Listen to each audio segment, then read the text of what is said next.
Hello everyone, this is भावना। आप सभी का स्वागत है कॉलेज विद भावना में। तो कैसे हैं सभी? आई होप आप सब अच्छे होंगे, पढ़ाई भी कर रहे होंगे क्योंकि आपके एग्ज़ाम तो अब आने को ही हैं। ज़्यादा टाइम आपके पास नहीं है, मुश्किल से 1 से 1.5 महीना है।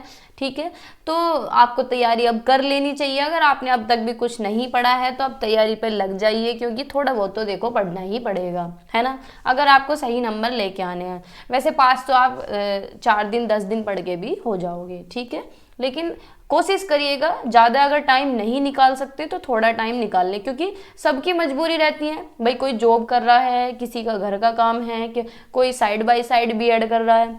तो अपने हिसाब से क्या है, अपना स्ट्रेटेजी बना लें। ठीक है, तो अगर आप चैनल पे नए हैं तो सब्सक्राइब कर लें लेट्स क्रैक को भी, क्योंकि यहाँ पे यूपी टेट की क्लासेस चल रही हैं और सी टेट की हम ऑलरेडी कर चुके हैं। और कॉलेज विद भावना पे तो क्लासेस चल ही रही हैं बीएड की, वो तो आपको पता ही होगा। नहीं पता है तो मैं बता दूं कि हमने philosophical and sociological perspective of education की 3 यूनिट कंप्लीट कर ली हैं। 5 साल में जितने भी टॉपिक पूछे गए थे हमने सारे कर लिए हैं। अब हम नेक्स्ट टॉपिक करेंगे, नेक्स्ट यानी 4th यूनिट स्टार्ट करेंगे। और उससे पहले स्टार्ट करूंगी मैं आपका 4th paper teacher teaching and technology, जो कि कल स्टार्ट करने वाली हूँ। पीपीटी आपकी रेडी हो चुकी है, देखो टाइम तो लगता है।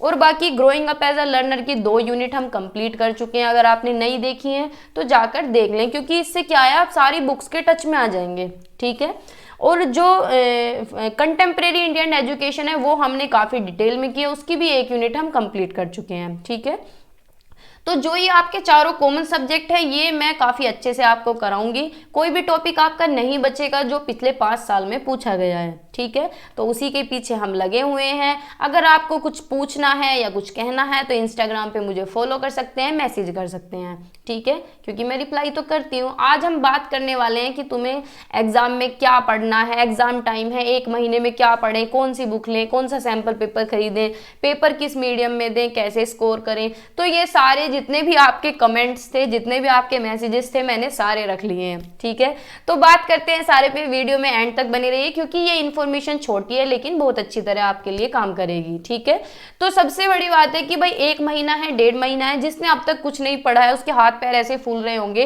कि भाई अब मैं क्या करूं, कैसे पढ़ूं, क्योंकि सारा थ्योरेटिकल सब्जेक्ट है। और हमने जो अब तक ग्रेजुएशन में या फिर स्कूल टाइम पे पढ़ा था वो कुछ भी इससे जुड़ा हुआ नहीं है ना। ये तो सभी को पता चल गया होगा बुक देख के। तो इस टाइम पे हमें क्या पढ़ना है, कैसे पढ़ना है, देखो गाइड या बुक तो पढ़ना मत मोटी मोटी, क्योंकि आप कंफ्यूज हो जाओगे और उसमें बहुत ज़्यादा कंटेंट दिया गया है। अब से पहले अगर आपने पढ़ी है तो बहुत अच्छी बात है, आपके कंसेप्ट क्लियर हो चुके हैं। लेकिन अब नहीं पढ़ना है। अब आपको कौन सी बुक पढ़नी है, अब आपको सिर्फ सैंपल पेपर पढ़ने हैं। या फिर अगर सैंपल पेपर नहीं पढ़ रहे हैं और बुक खरीदी हुई है तो फिर क्या करें, जो प्रीवियस ईयर में टॉपिक पूछे गए हैं वो ही टॉपिक पढ़ें। वो ही टॉपिक पढ़ें जो प्रीवियस ईयर में पूछे गए, यानी पीवाईक्यू मैंने आपको करा दिए हैं, सारे 5 साल के दिखाए हैं, तो उनके अकॉर्डिंग ही टॉपिक पढ़ें। ठीक है, नहीं तो मैं भी करा रही हूँ, मेरे साथ भी पढ़ सकते हैं, क्योंकि मैं जो भी वीडियो आपको कराती हूँ उसकी पीडीएफ आपको दे देती हूँ, जिससे कि आप बाद में रिवाइज कर सकें। ठीक है, और बहुत ही इजी तरीके से कराती हूँ, हिंदी भी है उसमें, इंग्लिश भी है, तो आप मेरे साथ भी पढ़ सकते हैं। क्योंकि हमने जैसे फिलोसफी की है 3 यूनिट, ऐसे ही हम सारे सब्जेक्ट की करेंगे। ठीक है, तो बिल्कुल भी परेशान नहीं होना है। जो अब तक कुछ नहीं पढ़ा है तो कोई बात नहीं, देखो मैं अब तक 58 वीडियोस अपलोड कर चुकी हूँ बीएड फर्स्ट ईयर की। सेकंड ईयर की सिर्फ 1 करी है मैंने, जब से मैंने चैनल स्टार्ट किया, और उसमें 2 इन्फॉर्मेशन के, बाकी सारा फुल ऑफ कंटेंट है। जो मेरे साथ स्टार्टिंग से जुड़े हुए हैं उन लोगों को पता भी है। ठीक है, और आगे भी मैं कराऊंगी, और मैं क्लास की टाइमिंग बढ़ाती जा रही हूँ। अब वो आपके ऊपर डिपेंड है कि आप देख रहे हैं नहीं देख रहे हैं। देखो क्लास को पूरा देखा करें, तभी आपको बेनिफिट होता है। ठीक है, क्योंकि हर क्वेश्चन नया है, हर टॉपिक नया है। अगर आपने शुरू के 4 मिनट या 10 मिनट देख ली तो पीछे के आपके सारे टॉपिक निकल गए। ठीक है, और अगर एक बार में नहीं देख सकते तो दोबारा देख लें, आधी आधी करके भी देख सकते हैं। ठीक है, अब सैंपल पेपर कौन सा खरीदें, अगर किसी ने अभी तक नहीं खरीदा है या खरीदना चाहते हैं। देखो अगर आप नहीं खरीदेंगे और मेरे साथ पढ़ रहे हैं, पीडीएफ से पढ़ेंगे तो भी काम चल जाएगा, लेकिन अगर आप खरीदना चाहते हैं तो आर लाल के खरीद सकते हैं।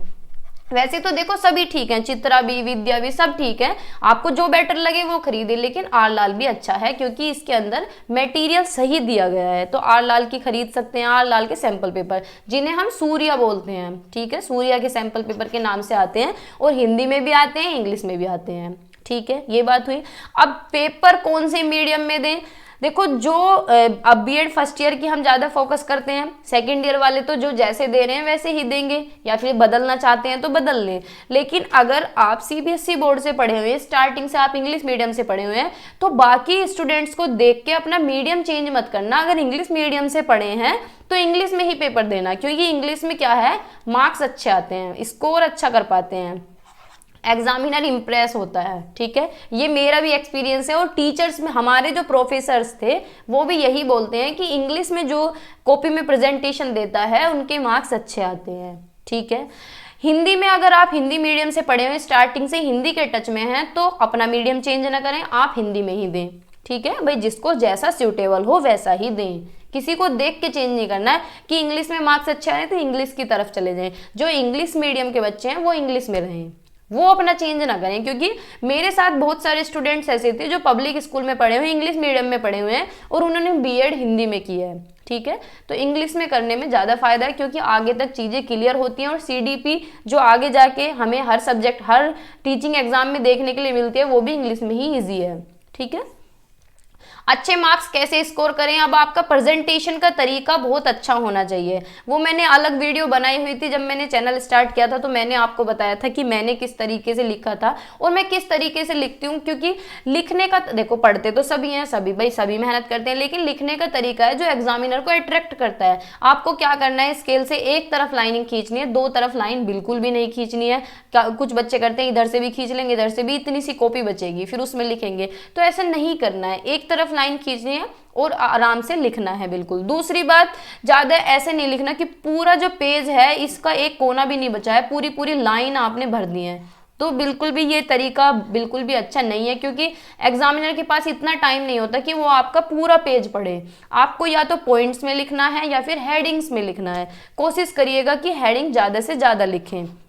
ठीक है, देखो जो मैं क्वेश्चंस कराती हूँ, देखो मैं सैम्पल पेपर से तो उठाती नहीं हूँ, ये बात तो बिल्कुल सच है। और मैं इसलिए नहीं उठाती क्योंकि सैम्पल पेपर में एक तरीके से दिया नहीं हुआ है, ऐसे दे भी देते हैं हेडिंग और बहुत से में नहीं भी देते हैं। तो मैं जो कराती हूँ सारी में हेडिंग है, तो आप हेडिंग अपने माइंड में रख सकते हैं, हेडिंग के शॉर्ट नोट्स बना लें। ठीक है, तो वो आपको एग्जाम टाइम में हेल्प करेंगे। ठीक है, हेडिंग अपने माइंड में रखें और हर एक क्वेश्चन के अंदर फ्लो चार्ट बनाएं। जैसे कि थॉट ऑफ एजुकेशनल थॉट पूछे गए गांधी जी के किसी क्वेश्चन में, मान लो। ठीक है, तो आपको क्या करना है, पहले गांधी जी के बारे में अच्छी तरीके से लिखना है। आपको जो भी उसमें आता है वो लिखेगा, फिर उसके एम लिखें, एम क्या है एजुकेशन के। ठीक है, फिर एजुकेशन के जो एम है उनका फ्लो चार्ट बनाएं, जिससे कि एग्जामिनर को पता चल जाए। वो अंदर देखेगा ही नहीं, वो देख लेगा कि इसे फ्लो चार्ट पता है कि भाई फिजिकल डेवलपमेंट होता है हमारा, ठीक है, मेंटल डेवलपमेंट होता है, इंटेलेक्चुअल डेवलपमेंट होता है। तो इसी तरीके से आपका पेज भी भर जाएगा और एग्जामिनर को लगेगा कि भाई बच्चा तो होशियार है।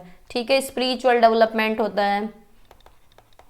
हिंदी में भी ऐसे ही लिखेंगे, मतलब ऐसा मत सोचना कि हिंदी का नहीं बताया है, तो हिंदी में भी ऐसे ही लिखेंगे, physical development, mental development, intellectual development, और क्या कहते हैं गांधी जी, सोशल डेवलपमेंट होना चाहिए। ठीक है, आर्ट एंड स्किल्स का भी डेवलप होना चाहिए, यानी स्किल्स डेवलपमेंट होना चाहिए।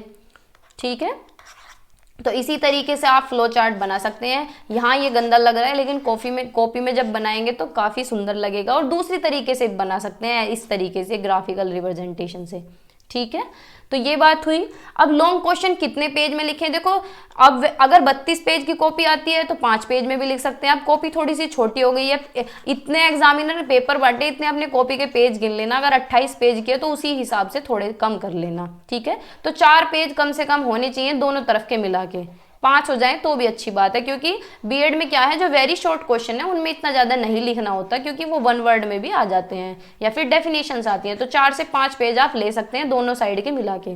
यानी जैसे बुक से एक पेयर निकालते हैं तो उसके 4 पेज होते हैं, कॉपी से एक पेयर निकालते हैं उसके 4 पेज होते हैं, तो दोनों साइड के मिला के आप 4 से 5 पेज में लॉन्ग क्वेश्चन लिख सकते हैं। ठीक है, फिर शॉर्ट क्वेश्चन लिख सकते हैं 2 या 2.5 पेज में लिख सकते हैं। ठीक है, और वेरी शॉर्ट जो है डेफिनेशन है वो 4 से 5 लाइन लिख सकते हैं, और 1 वर्ड तो 1 वर्ड ही होता है।